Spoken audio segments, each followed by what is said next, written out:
Dear friends, welcome in our channel. इस video में हम सीखने वाले हैं class 12 subject chemistry unit number 4 का ये हमारा थर्ड पार्ट है। इससे पहले हम सेकंड पार्ट देख चुके हैं जिसमें हमने क्या सीखा था, जीरो ऑर्डर रिएक्शन क्या होती है, उसका रेट कांस्टेंट किस टाइप से डिराइव कर सकते हैं एंड जीरो ऑर्डर रिएक्शन के लिए हम हाफ लाइफ कैसे निकाल सकते हैं। ये सब चीजें वहां पर हमने स्टडी की थी। ठीक है, अब इस पार्ट में हम देखने वाले हैं कि फर्स्ट ऑर्डर रिएक्शन क्या होती है। इसके लिए हम रेट कांस्टेंट यानी कि के को कैसे डिराइव करेंगे एंड जो फर्स्ट ऑर्डर रिएक्शन है इसके लिए हाफ लाइफ क्या होता है, ये सब चीजें हम यहाँ पर सीखने वाले। तो सबसे पहले देखते हैं फर्स्ट ऑर्डर रिएक्शन जो है वो क्या होती है। तो फर्स्ट ऑर्डर रिएक्शन क्या है, ऐसी रिएक्शन है जिसकी रेट यानी कि जो स्पीड है वो किस पर डिपेंड करे, उसका जो कंसंट्रेशन है यानी कि जो रिएक्टेंट है उसके जो कंसंट्रेशन की पावर अगर यहाँ पर हम 1 कर दे तो इस पर अगर इसकी रेट डिपेंड करती है तो इसे हम कहेंगे कि ये रिएक्शन कैसी है, फर्स्ट ऑर्डर की रिएक्शन है। ओके, यहाँ पर हमने ए लिया है, ए क्या है तो रिएक्टेंट है, यहाँ पर जो बन रहा है वो क्या बन रहा है, प्रोडक्ट बन रहा है। यहाँ जो ए है इसको अगर मैं ए मान लू कि ए जो रिएक्टेंट है इसके ए मोल डिसॉल्व है किसी सॉल्यूशन में। ठीक है, यानी कि ए कंसंट्रेशन में जो रिएक्टेंट ए है वो प्रेजेंट है। ऐसे ही यहाँ पर जो प्रोडक्ट बन रहा है वो कितना है तो एक्स मोल्स में बन रहा है। ठीक है, आगे देखते हैं। सपोज यहाँ पर हमने माना है कि जो ए है वो क्या है, स्मॉल ए है, ऐसे जो प्रोडक्ट बना वो क्या है, स्मॉल एक्स, ये हमने मान लिया। अब आफ्टर टाइम टी यानी कि टी टाइम के बाद में अगर हम देखें तो ये जो ए रिएक्टेंट है हमारे पास, इसका ए माइनस एक्स कंसंट्रेशन जो है वो बच जाता है। ठीक है, क्या होता है, टी टाइम के बाद जो ए है इसका कंसंट्रेशन ए माइनस एक्स बचता है, यानी कि टी टाइम के बाद ए इज इक्वल्स टू क्या हो जाएगा, ए माइनस एक्स। ठीक है, आगे कहा then according to law of mass action, जो लॉ ऑफ मास एक्शन है उसके अकॉर्डिंग अगर हम रेट निकाले, रेट ऑफ रिएक्शन निकाले यानी कि आर निकाले तो ये डायरेक्टली प्रोपोर्शनल हो जाएगा किसके, ए माइनस एक्स के। ठीक है, ये कब की बात कर रहे हैं हम, आफ्टर टाइम टी के लिए। अब यहाँ पर ये जो रेट ऑफ रिएक्शन है इसके लिए हम dx अपॉन dt भी राइट कर सकते हैं। ठीक है, dx upon dt directly proportional है किसके, यहाँ पर a माइनस एक्स के। ओके, अब आगे हम यहाँ पर ये जो डायरेक्टली प्रोपोर्शनलिटी का साइन है इसको हटाते हैं। जब भी ये साइन हटता है तो एक कांस्टेंट आता है। ठीक है, ऐसे ही यहाँ पर जो k है वो कांस्टेंट वैल्यू आ रही है, इसको हमने इक्वल में चेंज किया तो इसके साथ में हमें एक k राइट करना है। k क्या है, यहाँ पर एक कांस्टेंट वैल्यू है। ठीक है, बाकी ऐसा कैसे है, dx अपॉन में dt is equals to k a minus x. इसके बाद यहाँ पर लिखा है कि k क्या है तो कांस्टेंट है, dx अपॉन में a माइनस एक्स आ गई, ये कहाँ से आया, तो क्या किया, यहाँ पर जो a माइनस एक्स है इसको हम यहाँ पर अपॉन में ले आएंगे और जो dt है इसको यहाँ ऊपर ले जाएंगे। तो क्या चेंज होगा, इसमें जो dt है ये ऊपर जाएगा तो क्या हो जाएगा, k dt, यहाँ पर क्या आ जाएगा k dt, ये आगे k dt है ना, और अपॉन में यहाँ पर क्या आ जाएगा a माइनस एक्स, तो ये a माइनस एक्स। अब इसके बाद क्या करना है, ये जो इक्वेशन 3 आई हमारे पास इसको हमें इंटीग्रेट करना है, यानी कि इसका इंटीग्रेशन करना है। यहाँ पर ये जो d है ये डिफरेंशिएशन को रिप्रेजेंट करता है। इंटीग्रेशन एंड डिफरेंशिएशन हमेशा एक दूसरे के जस्ट अपोजिट होते हैं। यहाँ पर हमने इंटीग्रेशन का साइन लगाया यानी कि ये जो इक्वेशन है इसका इंटीग्रेशन करना है। जब इसका इंटीग्रेशन करेंगे तो ये जो पूरी वैल्यू है वो फॉर्मूले का according minus natural log a minus x में चेंज हो जाएगी। ठीक है, यहाँ पर अपने dt लिख दिया गलती से, ये क्या है a माइनस एक्स है ना, यहाँ पर क्या आ जाएगा a माइनस एक्स था, ये यहाँ गलती से dt लिख दिया था। अब यहाँ पर क्या है a माइनस एक्स, तो ये जो पूरी वैल्यू है वो किस में चेंज हो गई, log a माइनस एक्स में। यहाँ से क्या चेंज हुआ, तो ये जो d है ये हट जाएगा और बचा के k एंड t। ठीक है, इसके अलावा ये जो इंटीग्रेशन हुआ है यहाँ पर यानी कि इंटीग्रेशन आया और गया, उसके लिए मान लीजिए कि यहाँ पर एक कांस्टेंट छोड़ के गया है ये, और कांस्टेंट क्या है, c है। ठीक है, इस टाइप से हमारे पास ये इक्वेशन आ गई 4, इक्वेशन नंबर 4। इस इक्वेशन से अब मुझे क्या करना है, कैसे भी करके यहाँ से c की वैल्यू निकालनी है। ठीक है, क्या करना है, इस इक्वेशन के थ्रू यहाँ से मुझे c की वैल्यू निकालनी है। जब मेरे पास c की वैल्यू आ जाएगी तो वापस मैं उस c की वैल्यू को इसी इक्वेशन में रखूंगी और लास्ट में मुझे ये वैल्यू आ जाएगी। देखते हैं कैसे क्या करना है। यहाँ पर c क्या बताया था, यहाँ पर एक इंटीग्रेशन कांस्टेंट है ना, इंटीग्रेशन किया तो उसका एक कांस्टेंट यहाँ पर रह गया। आगे का इन द बिगिनिंग, जब स्टार्टिंग में हम रिएक्शन जब स्टार्ट भी नहीं करते उस टाइम की बात की जा रही है कि जब टाइम क्या है 0 मीन्स यहाँ पर बिल्कुल भी रिएक्शन में टाइम स्पेंड नहीं हुआ यानी t=0 है, तब जो x है वो 0 रहेगा, यानी कि जो प्रोडक्ट है वो कितने अमाउंट में बनेगा, 0 अमाउंट में बनेगा।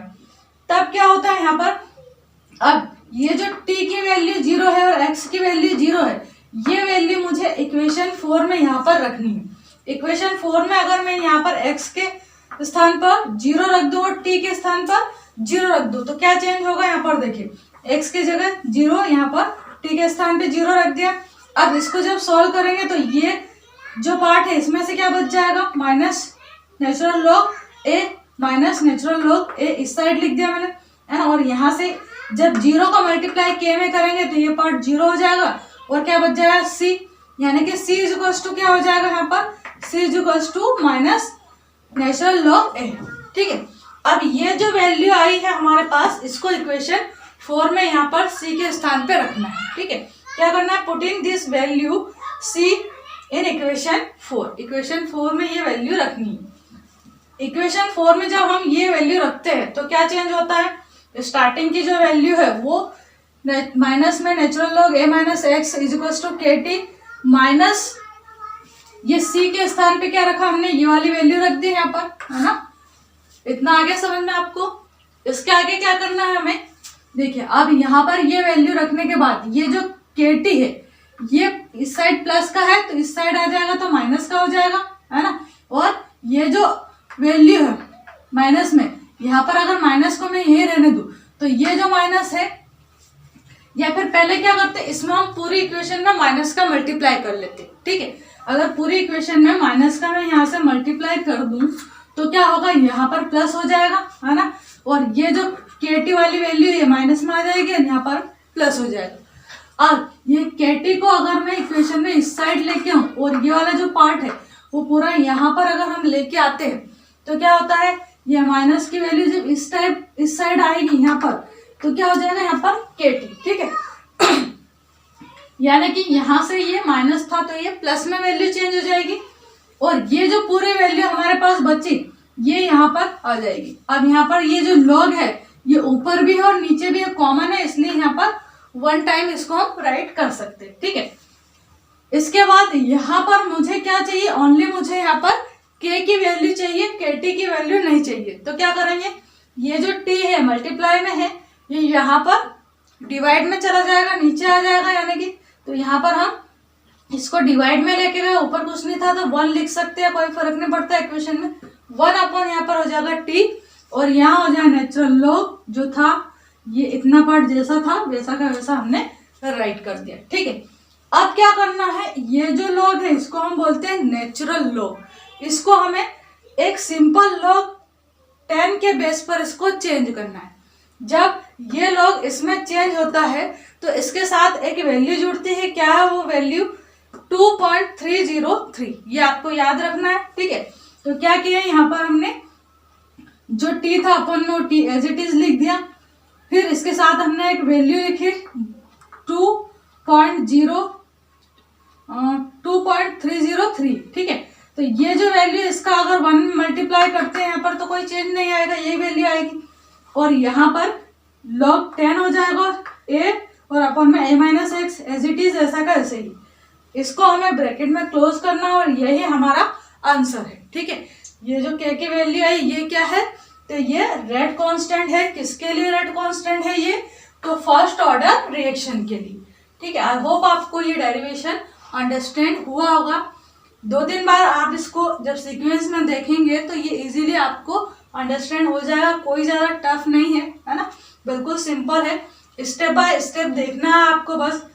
एक बार में चीजें समझ में नहीं आती है, बट आप एक दो तीन बार जब इसको वीडियो को आप रिपीट करके देखेंगे तो बहुत आसानी से ये सब आपको अंडरस्टैंड हो जाएगा। नेक्स्ट टॉपिक है हमारा half life period for first order reaction. जो फर्स्ट ऑर्डर की रिएक्शन है उसके लिए हमें हाफ लाइफ निकालना है। तो हाफ लाइफ क्या होगा फर्स्ट ऑर्डर रिएक्शन के लिए?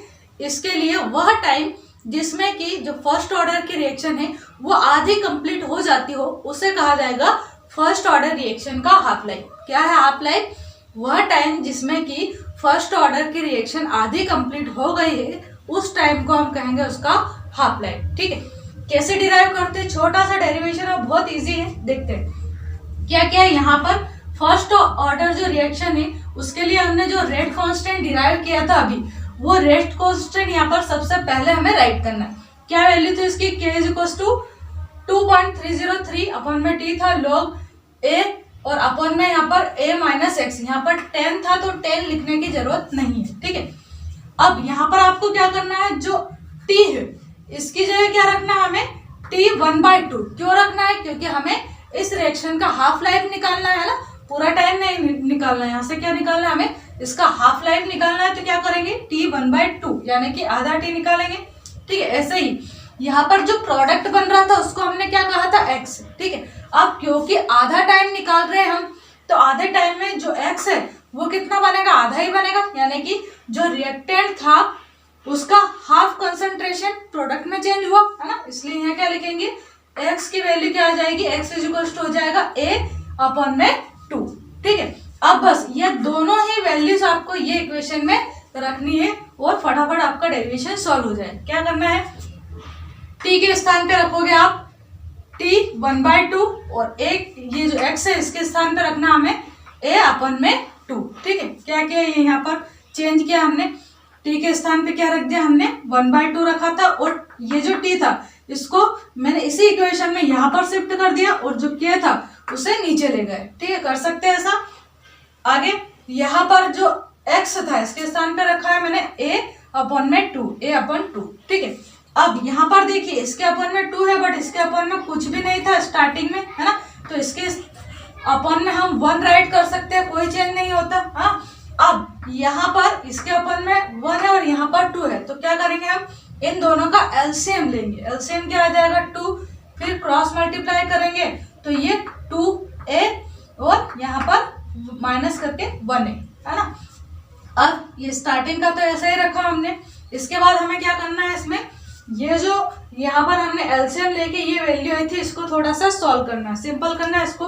क्या हो जाएगा? यहाँ पर ऊपर a था, ये रहा ऊपर a, है ना, अपन में यहाँ पर क्या है? 2a माइनस 1a, यानी कि 2a में से अगर 1a चला जाएगा तो क्या बचेगा यहाँ पर? 1a। ओके, और अपन में 2 था ही। अब यहाँ से क्या करते हैं? ये जो 2 है ये थर्ड क्वांटिटी है, इसके अपन में ये और इसके अपन में ये है, तो ये ऊपर जा सकता है। ठीक है, ये ऊपर चला जाएगा और ये जो a है ये a से a कट जाएंगे। ऐसा करने के बाद यहाँ पर क्या हो जाएगा? log 2, है ना, log 2 हो गया। आगे की वैल्यू एज इट इज चल रही है। अब जो log 2 है इसकी वैल्यू अगर हम log टेबल में निकालें तो क्या आएगी? 0.3010। ठीक है, ये जो वैल्यू आ रही है इस वैल्यू को अब हमें क्या करना है? यहाँ पर log 2 के स्थान पे रखना है। ये मैंने यहाँ पर रख दी। ठीक है, अब इस वैल्यू को जब इसमें मल्टीप्लाई करेंगे तो क्या आ जाएगा? 0.693। ये वैल्यू हमारे पास आएगी और अपन ने की। इस टाइप से हमने यहाँ पर निकाल लिया फर्स्ट ऑर्डर रिएक्शन के लिए हाफ लाइफ। ठीक है, इसी टाइप से हमने जीरो ऑर्डर रिएक्शन के लिए भी हाफ लाइफ निकाला था। तो बहुत ही सिंपल है। क्या किया है यहाँ पर हमने?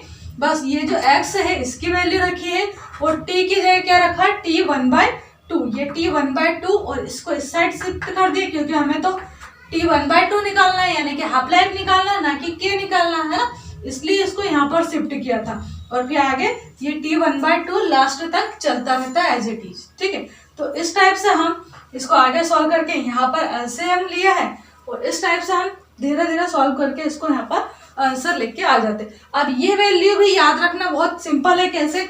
लास्ट में क्या है यहाँ पर 3, इस साइड 6 और 9, यानी कि 3 की टेबल ही है एक टाइप से। ये वैल्यू जो है मल्टीप्लाई करके आई जो, तो क्या है? इनका मल्टीप्लाई करके देखने की भी आपको जरूरत नहीं है। आप डायरेक्ट याद रख सकते हो, इन दोनों का जो मल्टीप्लाई आएगा 0.693 आएगा। ठीक है, तो इस टाइप से हमने निकाला यहाँ पर हाफ लाइफ पीरियड किसके लिए, फर्स्ट ऑर्डर रिएक्शन के लिए। आई होप आपको अंडरस्टैंड हुआ होगा।